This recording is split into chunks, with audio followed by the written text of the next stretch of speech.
தமிழ் நேயர்களுக்கான வணக்கம். நம்மோடு திராவிட முன்னேற்ற கழகத்தின் செய்தி மக்கள் தொடர்பு பிரிவின் மாநில துணைத் தலைவர் திருமதி ஆண்டாள் பிரியதர்ஷினி இணைந்திருக்கிறார். வாருங்கள் அவரோடு பேசலாம். மேம் வணக்கம். வணக்கம். இன்னைக்கு ராகுல் காந்தி அவர்கள் நாடாளுமன்றத்தில் பேசியிருக்கிறார். எதிர்கட்சி தலைவரான பிறகு முதல் முறையாக ஒரு ஃபயர் ஸ்பீச், ஒரு சில ஹிந்து கடவுள்களின் ஃபோட்டோஸ் எல்லாம் எடுத்துகிட்டு வந்து காட்டி பேசுகிறார். உண்மையாகவே சீரியஸாக பேசுகிறாரா, கிண்டல் பண்ணி பேசுகிறாரா அப்படின்றது புரியல. நிறைய விமர்சனங்களை முன் வச்சிருக்கார். ஒரு 10 ஆண்டுகால வரலாற்றில் இல்லாத அளவுக்கு இன்றைக்கு தான் நாடாளுமன்றத்தில் இவ்வளவு காரசாரமான விவாதங்கள்லாம் போயிருக்கு அப்படின்றாங்க. எப்படி பார்க்குறீங்க? இது முதல்ல வாழ்த்துக்குரிய ஒரு விஷயம். ஏன்னா இந்தியா கூட்டணி இவ்வளோ ஒரு ஃபயர் பிராண்ட் கூட்டணியாக நாடாளுமன்றத்தை முற்றுகையிட்டு நாடாளுமன்றத்துக்குள் இந்திய மக்களின் குரலாக ஒலிக்கிறது இல்லை. நிஜமாவே பாராட்டுக்குரிய ஒரு விஷயம். இன்னைக்கு மட்டும் இல்லை, நம்முடைய ராகுல் எப்போ உள்ள நுழைஞ்சாரோ அப்போலேருந்தே அவர் ஃபயர் பிராண்டாக தான் பேசிட்டு இருக்காரு. இதற்கு முந்தைய அந்த 2.0 கூட அவர் சிறப்பாகத்தான் பணியாற்றினார். அப்படி பணியாற்றினதை தாங்க முடியாம தானே அவரை பதவி நீக்கம் பண்ணி வெளியில அனுப்பினார் மோடி அவர்கள். அதனால எப்பவுமே அவர் ஃபயர் பிராண்டா தான் இருக்கார். ஆனா இப்ப கூடுதல் பொறுப்பு தகுதி என்னன்னா, எதிர்கட்சி தலைவர் அப்படிங்கிற முறையில மைக் ஆஃப் பண்றதெல்லாம் நம்ம பண்ணக்கூடாதுங்கிறது சட்டப்பூர்வமாக நிரூபணமான ஒண்ணு.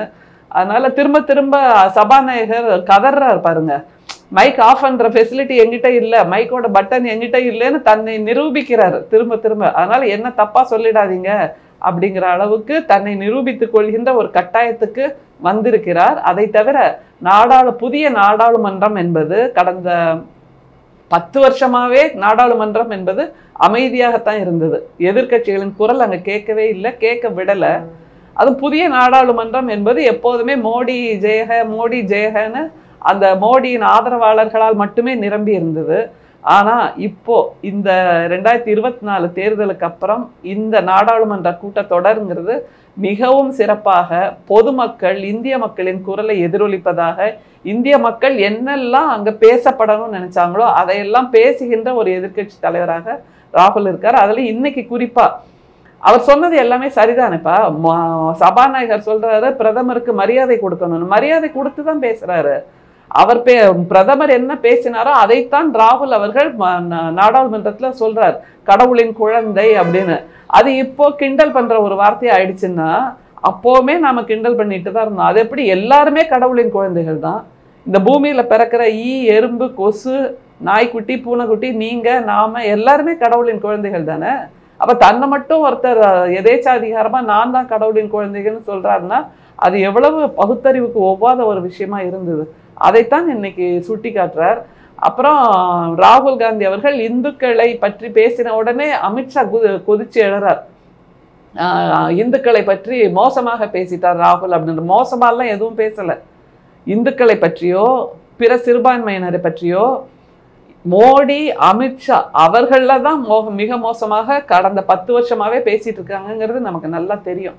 அதனால இந்துக்கள்னா உடனே இவங்களுக்கு என்ன பட்டம் எழுதி கொடுத்துருக்காங்களா, இவங்களுக்கு மட்டும்தான் உரிமைன்னு சொல்லியிருக்காங்களா இந்துக்களை பத்தி பேசுறதுக்கு? அல்லது இந்துக்களை பாதுகாக்கின்ற உரிமை இவர்கள் மோடிக்கும் அமித்ஷாவுக்கும் மட்டும்தான் இருக்கா? நிச்சயமாக இல்லை. இந்துத்துவாவாக இவர்கள் இருக்கிறார்கள், இந்துக்களாக இல்லை. முதல்ல அதை புரிஞ்சுக்கணும். இந்துக்கள் என்பவர்கள் எல்லோரையும் நேசிப்பவர்கள். அந்த பட்டியலில் இவங்க வரவே மாட்டாங்களே. இஸ்லாமியர்களை பற்றி எவ்வளோ மோசமா பேசினாங்க, கிறிஸ்தவர்களை எப்படி தேவாலயங்களெல்லாம் இடிச்சு நொறுக்கினாங்கிறது நமக்கு தெரியும்ல. ராகுல் காந்தி அதைத்தானே சுட்டி காட்டி பேசுறாரு. மணிப்பூரை பத்தி ஏன் பேச மாட்டேங்கிறீங்க அப்படிங்கிறாரு.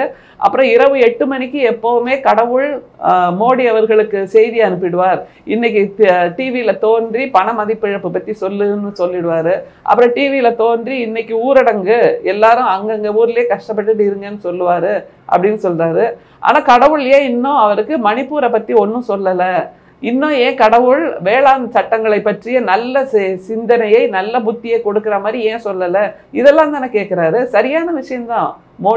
மோடியை பற்றி, மோடியின் நடவடிக்கைகளை பற்றி நம்முடைய ராகுல் கேட்பது. இந்த குரல் தான் 2024ஆம் ஆண்டின் இந்தியாவின் குரல். நிச்சயமாக இந்த குரல் தொடர்ந்து ஒலிக்க வேண்டும். பிரதமராகவும் நம்முடைய ராகுல் வர வேண்டும் என்பதுதான் இப்போது இந்திய மக்களின் எதிர்பார்ப்பாக இருக்கிறது. நீட் சம்பந்தப்பட்ட பிரச்சனையை ரொம்ப தீவிரமா எழுப்புறாங்க. இன்னைக்கு காலைல அது குறித்து பேச முற்பட்டப்போ வாய்ப்பு தரல அவைத்தலைவர். அதனால எல்லாருமே வெளிநடப்பு செய்யறாங்க. அந்த பிரச்சனை எப்படி? நீட்டை பத்தி பேசல அப்படிங்கிறதே இவர்கள் பக்கம் தவறு இருக்கிறது. முற்ற முழுக்க இவர்கள் அந்த தேர்வை வைத்து சூழ்ச்சி செய்திருக்கிறார்கள். அந்த தேர்வை குளறுபடிகளோடு நடத்த வேண்டும் என்பதுதான் அவர்களுடைய திட்டமாகவே இருந்திருக்கிறது அப்படிங்கிறத நம்ம இதில் புரிஞ்சுக்கணும். ஏன்னா நீட்டுங்கிறது வெறுமே 12 வருஷம் கஷ்டப்பட்டு படிக்கிறாங்கப்பா குழந்தைகள். 12th எக்ஸாமுக்கு எப்படி ராவா பகலா கண்ணு முழிச்சு சாப்பிடாம கொள்ளாம இருந்து படிப்பாங்க எல்லா குழந்தைகளும் பப்ளிக் எக்ஸாமுக்குங்கிறது நமக்கு நல்லா தெரியும். ஆனால் இந்த நீட் தேர்வில் உள்ள மிக முக்கியமான ஒரு குறைபாடு என்னன்னா, அந்த நீட் கோச்சிங் சென்டர் மூலமாக நீங்கள் போய் படித்தால்தான் அந்த நீட் தேர்வை ஜெயிக்க முடியும், வெல்ல முடியும், அதை பாஸ் பண்ண முடியும். அப்படின்னா இது நாள் வரைக்கும் ஸ்டேட் போர்டில் படிக்கிறாங்கல்ல, அந்த பசங்க படித்த படிப்புக்கு எந்த மரியாதையுமே கிடையாது. அப்போ 12 வருஷம் அந்த குழந்தை படிக்கிற படிப்பை தாண்டி அந்த அம்மா அப்பா எவ்வளோ கஷ்டப்பட்டுருப்பாங்க அந்த குழந்தைய படிக்க வைக்கிறதுக்கு. சோறு தண்ணி இல்லாமல் அவங்க போய் கூலி வேலை பண்ணுற அந்த பெற்றோர்கள்லாம் என்ன பண்ணுவாங்க? அந்த மாதிரியான படிப்பு தேவையே இல்லை. நீ நீட் கோச்சிங் சென்டர் போய் படிச்சுட்டு வந்தியா, அது ஒன்று தான் தேவை அப்படிங்கிற மாதிரி ஒரு நிலைப்பாட்டை உருவாக்குது. அதை தவிர சமநீதி இல்லை, சமூக நீதி இல்லை அப்படிங்கிறனால தான் திமுக அதை ஒரு மிகப்பெரிய ஆயுதமாக கையில் எடுத்திருக்கிறது. அந்த இடத்துல ஏழைகள் வீட்டிலிருந்து மருத்துவர்கள் வரவே முடியாது. அது தவிர அனிதா அந்த குழந்தை இறந்துச்சுல்ல, 1176 மதிப்பெண் பெற்ற குழந்தை 1200க்கு அவளால் நீட் எக்ஸாம் மூலமாக மருத்துவராக முடியலைங்கிறது எவ்வளோ தூரம் ஒரு துரதிருஷ்டமான நிலை. அதைத்தான் நாம் மறுதளிக்கிறோம். அந்த நிலை வேண்டாம். இனிமே வருகின்ற குழந்தைகள் ஸ்டேட் போர்டிலிருந்து பாஸ் பண்ணாலும் அவங்களும் இந்த தேர்வில் மிக சுலபமாக வெற்றி பெறுவது மாதிரி அந்த தேர்வு முறையை மாற்ற வேண்டும் என்பதை இப்போது வடநாட்டில் இருப்பவர்கள் குரல் எடுத்து பேச ஆரம்பித்திருக்கிறார்கள். ஆனால் தமிழ்நாட்டில் நம்முடைய முதல்வர் எதிர்க்கட்சி தலைவராக இருந்தபோது கூட நீட் தேர்வுக்கு எதிராகத்தான் போராட்டங்களை முன்னெடுத்தார். 2007 நம்முடைய முத்தமிழறிஞர் கலைஞர் முதல்வராக இருந்தபோது என்ன தெரியுமா பண்ணாரு? இந்த மாதிரி மருத்துவ படிப்புகளுக்கு என்ட்ரன்ஸ் எக்ஸாம் தேவையில்லை அப்படின்னு உச்சநீதிமன்றம் மூலமாக சட்ட திருத்தத்தை கொண்டு வந்தார். அதற்கப்புறம் தான் பல கல்லூரிகளிலும் பல பல்கலைக்கழகங்களிலும் நம்ம கிராமப்புற மாணவ மாணவிகள் மருத்துவ படிப்புக்கு உள்ளே நுழைய முடிஞ்சது. நம்ம தமிழ்நாட்டோட சிஸ்டம் என்னன்னா டைம் டெஸ்டட் சிஸ்டம். நாம் +2 எக்ஸாம் அந்த மார்க்கை மட்டுமே வச்சு மெடிக்கல் என்ட்ரன்ஸ் பண்ணி பார்க்கலான்னு அதையும் பண்ணி பார்த்தோம். சரி, இது ஒத்து வரலையா, மெடிக்கல் எக்ஸாமுக்குன்னு ஒரு என்ட்ரன்ஸ் டெஸ்ட் வச்சு பார்க்கலாம் அப்படின்னு அதையும் வச்சு பார்த்தோம். ஆனால் அது ரெண்டுமே வேண்டாம். 12 வருஷம் கஷ்டப்பட்டு படிக்கிறாங்க. அந்த தேர்வு மதிப்பெண்ணுக்கு நான் மரியாதை கொடுக்கலான்னு தான் முத்தமிழறிஞர் கலைஞர் அந்த 12th எக்ஸாம் அந்த போர்டு எக்ஸாம் மதிப்பெண் போதும் அப்படின்னு ஒரு முறையை கொண்டு வந்தார். ஆனால் அந்த முறையை மறுதளிப்பதாக இந்த நீட் எக்ஸாம் இருக்குது. இந்த நேஷ்னல் டெஸ்டிங் ஏஜென்சின்னு ஒன்று வச்சு அவங்க தான் இந்த நீட் தேர்வை கண்டக்ட் பண்ணுறாங்க. இது எப்படி உருவாக்கப்பட்டது? 2018 தான் இந்த நேஷ்னல் டெஸ்டிங் ஏஜென்சி உருவாகிருக்கு. அது பார்லிமெண்ட் மூலமாக ஒரு சட்டம் மூலமாக மசோதா மூலமாக உருவாக்கப்பட்ட ஒரு அமைப்பு இல்லை. முதல்ல நீங்கள் அதை புரிஞ்சுக்கணும். இப்போ யூபிஎஸ்சி எக்ஸாம் எழுதுறாங்கல்ல, அந்த யூபிஎஸ்சி தேர்வு, ஐஏஎஸ் ஐபிஎஸ் தேர்வு, அந்த அலைட் சப்ஜெக்ட் அந்த தேர்வு நடத்துகிற யூபிஎஸ்சி நிறுவனம் என்பது பார்லிமெண்ட் சட்டம் மூலமாக உருவாக்கப்பட்ட எந்த விதமான குறைபாடும் இல்லாத ஒரு நிறுவனம். ஆனால் இவங்க என்டிஏவை எப்படி உருவாக்கியிருக்காங்கன்னா, வெறுமை இப்போ ரெக்ரியேஷன் கிளப்பு ரெஜிஸ்டர் பண்ணுவோம்ல, போய் அப்பார்ட்மெண்ட்லாம் ஒரு வெல்ஃபேர் போர்டு இருக்கும், வெல்ஃபேர் ஆஃபீஸு, அந்த ஆஃபீஸை ரெஜிஸ்டர் பண்ணியிருப்பாங்களா, அப்படி ரெஜிஸ்டர் பண்ணப்பட்ட ஒரு அமைப்பு தான். ஸோ அது முற்ற முழுக்க அரசாங்கம் சார்ந்ததானா, அரசாங்கம் சார்ந்ததுன்னு எப்போ சொல்லலாம்? அதுக்கு ஒரு ஐஏஎஸ் அதிகாரியை நியமிக்கிறாங்க தலைவராக. ஆனால் அதை தாண்டி அது முற்ற முழுக்க அரசின் கொள்கைகளோடு இருக்கிறதுனா இல்லை, அட்டானமஸ் பாடி அப்படின்னா அது ஒரு தனிப்பட்ட நிறுவனம் அப்படின்னே சொல்லலாம். இந்த நிறுவனத்தின் மூலமாகத்தான் இந்த தேர்வை நடத்துகிறாங்க.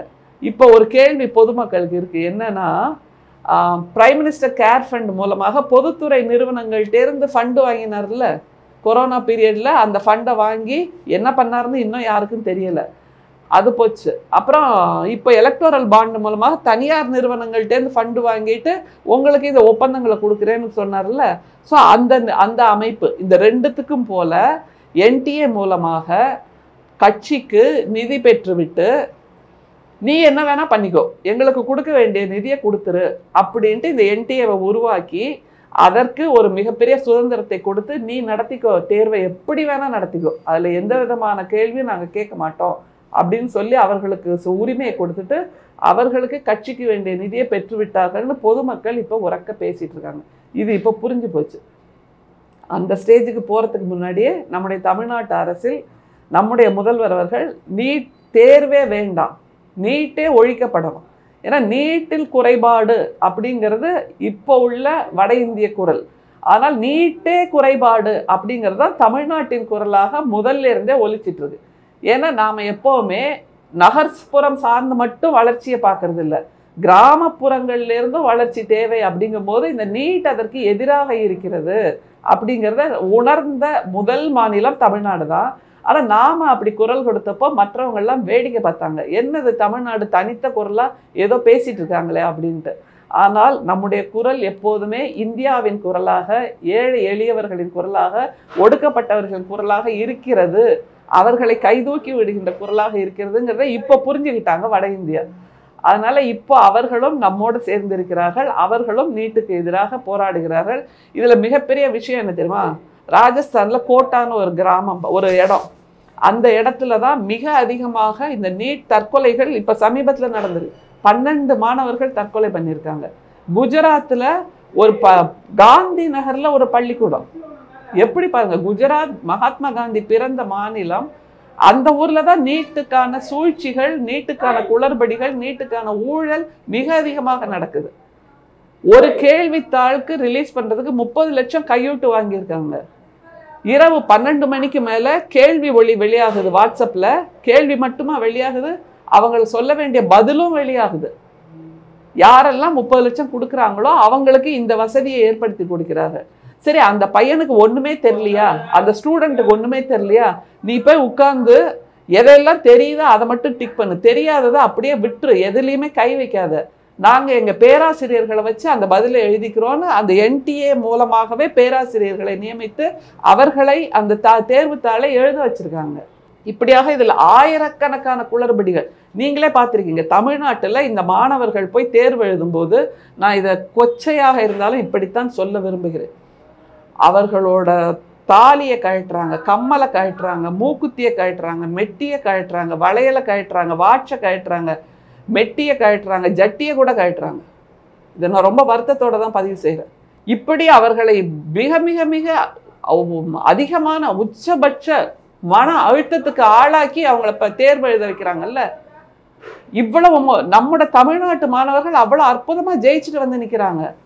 ஆனால் வட இந்தியாவில் ஒன்றுமே நடக்கலையே. 720க்கு 720 ஒரு பொண்ணு வாங்கியிருக்கா, அவள் ஸ்கூல் எக்ஸாமில் வெறுமே 2 மார்க் வாங்கியிருக்காப்பா. சயின்ஸில் ஸ்கூல் எக்ஸாமில் 2 மார்க் வாங்குற ஸ்டூடெண்ட்டு நேஷ்னல் டெஸ்டிங் ஏஜென்சி நடத்துகிற இந்த நீட் தேர்வில் மட்டும் 720க்கு 720 எப்படி வாங்கிட முடியும்?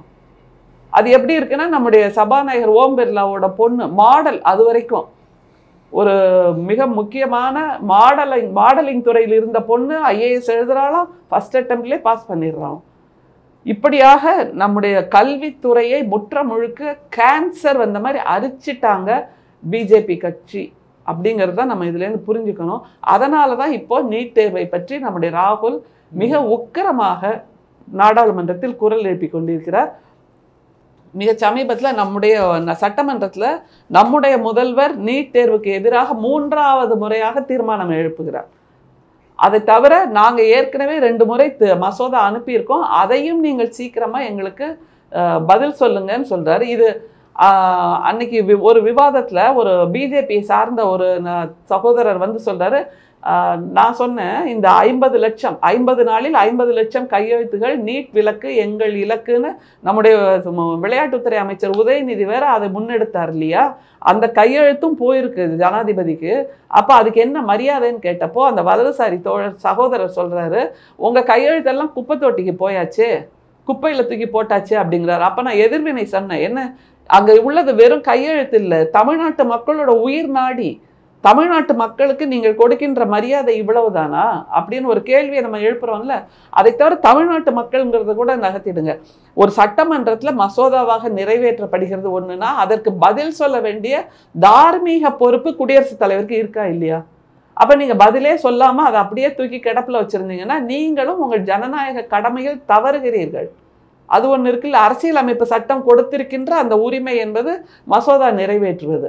நீங்கள் அதற்கு எதையுமே சொல்லாமல் இருக்கிறீர்கள் என்றால் அரசியலமைப்பு சட்டத்தை நீங்கள் அவமதிக்கிறீர்கள். அப்படின்னு பார்த்தா எல்லாமே இதுல சுத்தி சுத்தி ஒண்ணுக்குள்ள ஒண்ணா மாறி மாறி போயிட்டு இருக்குல்ல. இதைத்தான் நம்முடைய ராகுல் அவர்கள் அன்னைக்கு நம்முடைய முதல்வர் இங்கே சட்ட மசோதாவை நிறைவேற்றுகிறார். அதே நேரத்தில் நாடாளுமன்றத்தில் ராகுல் இதற்காக குரல் எழுப்புகிறார். அதே நேரத்தில் டெல்லியில ஜந்தர் மந்தர்ல மாணவர்களும் இளைஞர்களும் போராட்டத்தில் ஈடுபடுகிறார்கள். இப்படி இந்தியா முழுக்க கொதிநிலையில் இருக்கிறது. ஆனால் வழக்கம் போல் கடவுளின் குழந்தை நம்முடைய பிரதமரை காணவில்லை. இப்போ நீட்ல முறைகேடு நடக்குது, ஒரு இடத்துல முறைகேடு நடக்குன்னா அதுக்கு ஒரு துறை சம்மந்தப்பட்ட அதிகாரிய நடவடிக்கை எடுக்கணும். அதுக்காக ஒட்டுமொத்த கவர்மெண்ட்டையும் குற்றம் சாட்டுறது நியாயமா? மோடியை குற்றம் சாட்டுறது இதுல துறை சார்ந்த அதிகாரிகள் மட்டும் இல்லை, இந்த நிறுவனம் உருவாக்கப்பட்டதே சூழ்ச்சிகள் செய்யத்தான், இப்படி குளறுபடி செய்யத்தான், இப்படி ஊழல் செய்யத்தான். அதை தவிர இன்னொன்னு புரிஞ்சுக்கோங்க, அந்த இடபிள்யூஎஸ்ன்னு சொல்றோம்ல, அந்த இடஒதுக்கீடு அது இல்லாமல் ஆக்குவதற்காகத்தான் இந்த என்டிஏ மூலமாக இந்த தேர்வை கொண்டு வருகிறார்கள். இப்ப யோசிச்சு பாருங்களேன், 2 பேர் எக்ஸாம் எழுதுறாங்கப்பா. ஒருத்தர் இந்த மாதிரி கூலி வேலை செய்கின்ற ஒரு பெற்றோர்களோட குழந்தை கஷ்டப்பட்டு படிச்சு 720க்கு கிட்டத்தட்ட 600 மதிப்பெண் வாங்கிடுது. நீட் தேர்வில் ஒரு விஷயம் என்ன தெரியுமா, பாஸ் ஃபெயிலே கிடையாது. நம்ம அதை புரிஞ்சுக்கணும். நீங்கள் என்ன மார்க் வாங்குறீங்களோ அது உங்களுக்கு கொடுக்கப்படும் சர்டிஃபிகேட்டாக. இப்போ இந்த கோடீஸ்வரரோட பையன் அந்த தேர்வில் போய் உட்காந்துக்கிட்டு கேட்குற கேள்வி எல்லாத்துக்கும் வெறுமே பி பி பி பின்னு டிக் பண்ணிட்டே வந்தான்னு வைங்க, அது பி ஒரு கேள்விக்கு தப்பாக இருக்கலாம், இன்னொரு கேள்விக்கு சரியாயிடும்ல. ஃப்ளூக்லேயே நீங்கள் அடிச்சு விடுங்க பி பி பின்னு, அப்போது ஒரு 100 மதிப்பெண்ணாக தான் அந்த பையன் வாங்கிடுவான். ஸோ அவனுக்கு சர்டிஃபிகேட் வருது, 100 மதிப்பெண் பெற்றாச்சு நீ நீட்லன்னு. கோடீஸ்வரரோட பையன் என்ன பண்ணுவான், 100 மதிப்பெண் அந்த சர்டிஃபிகேட் எடுத்துக்கிட்டு என்னால் 30 லட்சம் கொடுக்க முடியும், இல்லை 50 லட்சம் கொடுக்க முடியும்னு ஒரு தனியார் கல்லூரியில் போய் உட்காந்து அவன் சீட்டை வாங்கி ஈஸியாக டாக்டர் ஆகிடுறான். இதைத்தான் மிக சமீபத்தில் போன வருஷம் அந்த ஜெகதீஸ்வரன் அந்த பையன் இறந்தப்போ அவனோட நண்பர்கள்லாம் கேட்டது இதுதான், என்கிட்ட பணம் இருக்குங்கிறதுனால நான் டாக்டர் ஆகிறேன், ஆனால் அவங்ககிட்ட மதிப்பெண் இருந்தும் கூட அவன் டாக்டராக முடியலைன்னு சொன்னது இதுதான். இந்த இடஒதுக்கீடு பிரச்சனை இப்படி இல்லாமல் போகுது இல்லை, அவனால் படிக்க முடியுது, ஆனால் மார்க் இருக்குது, அவன்கிட்ட ரூபாய் இல்லை, படிக்க முடியலை.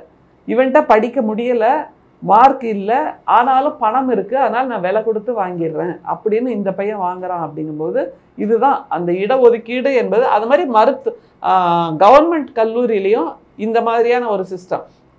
நம்முடைய ஸ்டேட் போர்டு படிக்கிற குழந்தைகள் நீட் தேர்வு இருக்கக்கூடிய அந்த சிபிஎஸ்இ முறைப்படி அவர்களால் அந்த தேர்வை எழுத முடியவில்லை. அதனால தான் நம்முடைய முதல்வர் திரும்ப திரும்ப கேட்குறாரு, கல்வி என்பது பொதுப்பட்டியலில் இருக்கக்கூடாது, அந்தந்த மாநில பட்டியலுக்கு திருப்பி கொடுங்க.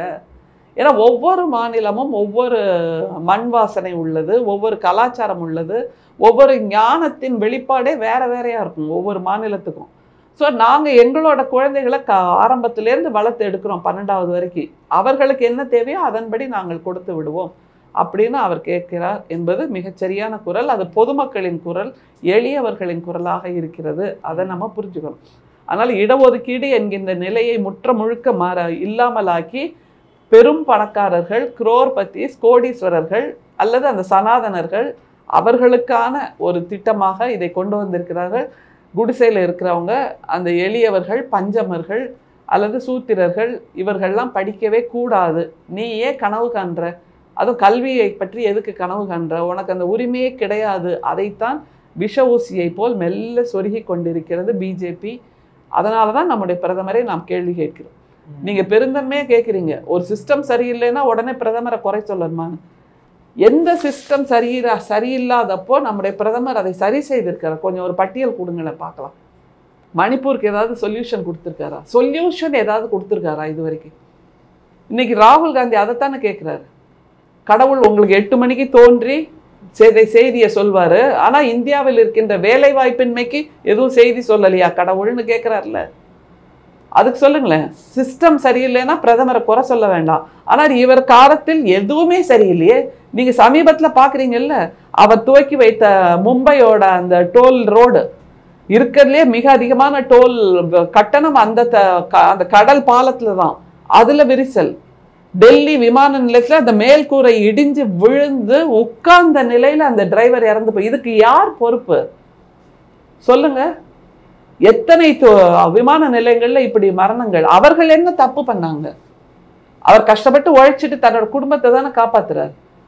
உங்களுடைய பேராசையால் நீங்கள் தவறானவர்களுக்கு அந்த ஒப்பந்தத்தை கொடுத்து அதன் மூலமாகத்தானே இந்த மரணங்கள் நிகழ்கின்றன. அப்ப நீங்க அதுக்கு பொறுப்பெடுத்துக்கணுமா இல்லையா? அதையும் பண்ண மாட்டேங்கிறீங்களே பிரதமர். அப்ப எதுக்குதான் பிரதமர்? எதுக்குமே நான் பொறுப்பெடுத்துக்க மாட்டேன், அக்கௌண்டபிலிட்டி கிடையாது, ரெஸ்பான்சிபிலிட்டி கிடையாதுன்னா எதுக்குதான் பிரதமர் பொறுப்பெடுத்துப்பார் சொல்லுங்க பார்க்கலாம். சரி, அதை சொல்றீங்க.